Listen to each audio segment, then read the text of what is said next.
Convent students 1978 charitable trust ద్వారా ప్రతి ఏటా 1500 మంది పేదలకు ఉచితంగా కళ్లజోళ్లు పంపిణీ చేస్తున్నట్లు ట్రస్ట్ సభ్యులు సీమకుర్తి పాపారావు తెలిపారు. కాకినాడ రామారావుపేటలో గల లయన్స్ కమ్యూనిటీ హాల్లో red convent students 1978 charitable trust ఆధ్వర్యంలో పేదలకు కళ్లజోళ్లు పంపిణీ కార్యక్రమం నిర్వహించారు. కార్యక్రమంలో రెడ్ కాన్వెంట్ పూర్వ విద్యార్థులు కళ్యాణి ప్రసాద్ దంపతులు ముఖ్య అతిథులుగా పాల్గొని పేదలకు కళ్లజోళ్లు, పాత బట్టలు పంపిణీ చేశారు. ఈ సందర్భంగా రెడ్ కాన్వెంట్ పూర్వ విద్యార్థి సీమకుర్తి పాపారావు మాట్లాడుతూ తమ పూర్వ విద్యార్థులు అంతా ట్రస్ట్గా ఏర్పాటు కాకినాడ పరిసర ప్రాంతాల్లో అవసరతలు గల పేద విద్యార్థులకు స్కాలర్షిప్లు, ల్యాప్టాప్లు, అనారోగ్యంతో బాధపడుతున్న పేద ప్రజలకు మందులు, వైద్య ఖర్చు అందిస్తున్నట్లు చెప్పారు. కార్యక్రమంలో ట్రస్ట్ సభ్యుడు రామ్ చరణ్, జరీన్, శ్రీను, అప్పారావు తదితరులు పాల్గొన్నారు.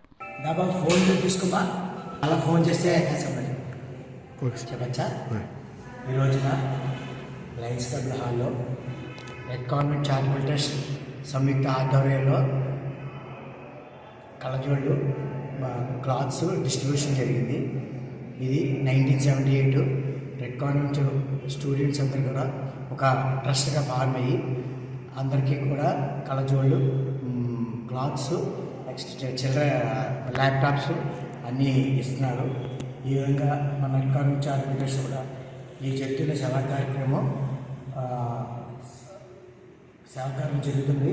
అలాగే ప్రతి ఒక్కరు కూడా వాళ్ళ యొక్క ఓల్డ్ స్టూడెంట్స్ ఫార్మ్ అయ్యి ట్రస్ట్ కింద ఏర్పరిచి సేవా కార్యక్రమం చేయాలని అందరినీ మనసుగా కోరుతున్నాను.